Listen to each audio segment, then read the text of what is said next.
In the private Northbrook Heart Institute, located in a prestigious Boston neighborhood and known for its expensive services and narrow specialization in cardiovascular diseases, an elderly man named Hector lay on a hospital bed.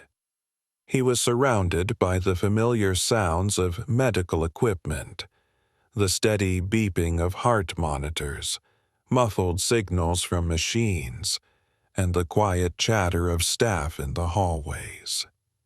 He had been admitted with serious symptoms of heart failure and had been under observation for over a week. But with each passing day, the medical bills grew at an alarming rate, causing increasing concern for the facility's administration. Financial reports showed figures that had long exceeded comfortable levels, and management was getting nervous.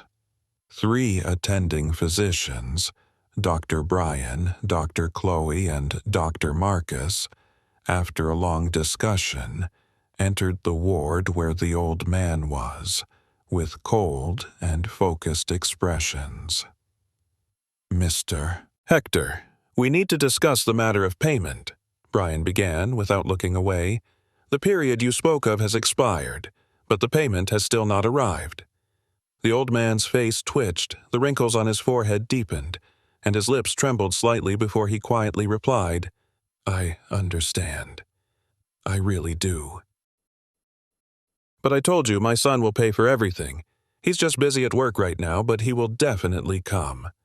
Chloe, who was the most impatient of the trio, crossed her arms over her chest and said coldly, "We understand that situations can be difficult, but the clinic is a business, and other patients also need treatment, especially those who can pay for it."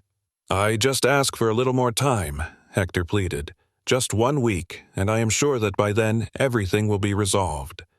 The doctors exchanged skeptical looks, and after a brief pause, Marcus, who had remained silent until then, said, "Fine, we will give you 1 additional week, but if the payment is not made, we will have to take serious measures." The old man nodded, feeling a mix of relief and anxiety, while the doctors left the room, their faces showing dissatisfaction and doubt, as every day this patient's stay meant a loss of significant funds and potential bonuses for them. Hector himself remained alone, immersed in heavy thoughts and the hope that his son would eventually appear.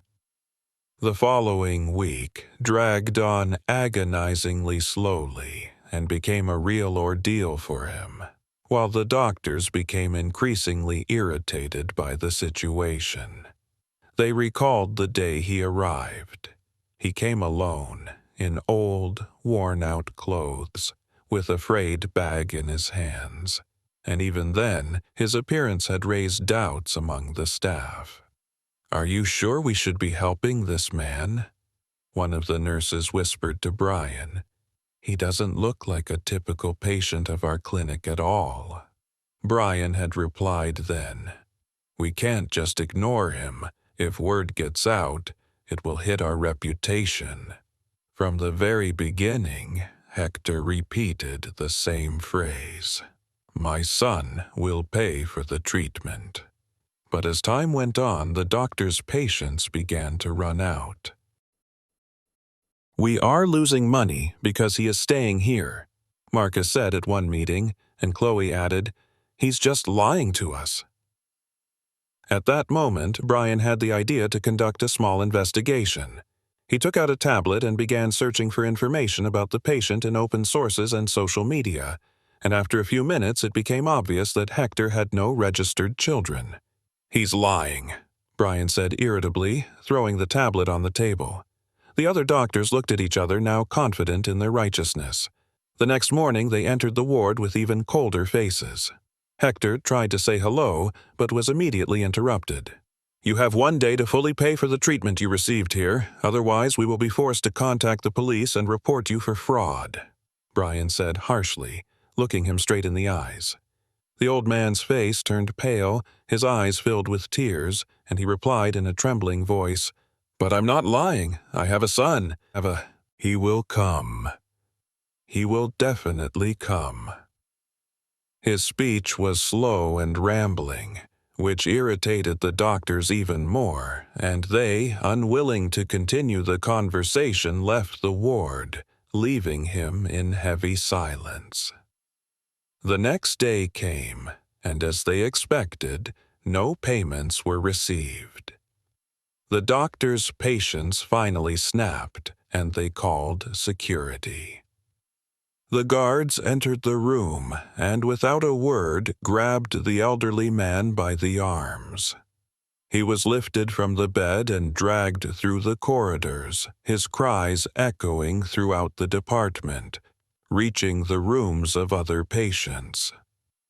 Some staff and patients watched with sympathy, while others saw it as a natural consequence as the clinic's rules were strict. Eventually, the doors of the facility swung open, and he was literally thrown out onto the street. "This is a hospital, not a charity," Marcus muttered coldly, watching the old man left outside. "He got what he deserved," Chloe added. A week passed after this incident, and strange and disturbing events began to happen at the clinic. First, an urgent call came from the supply department. The main supplier of medicines suddenly stopped the delivery of antibiotics, which were vital for treating many patients. "This is impossible," the manager exclaimed, checking the documents. "We are complying with all the terms of the contract." However, a few hours later, another call came, this time from the Ministry of Health, notifying the clinic that it no longer had the necessary certification to perform organ transplant surgeries, which was one of the facility's most profitable services. Additionally, an upcoming financial audit was announced due to discovered discrepancies. The management, watching the situation rapidly deteriorate, urgently called an emergency meeting with all staff. In the conference hall, a tense atmosphere reigned, mixed with fear and bewilderment. The CEO, Mr. Collins, stepped forward and said, "Thank you all for coming so quickly. I'll get straight to the point. We have found out what caused all our problems." Everyone held their breath.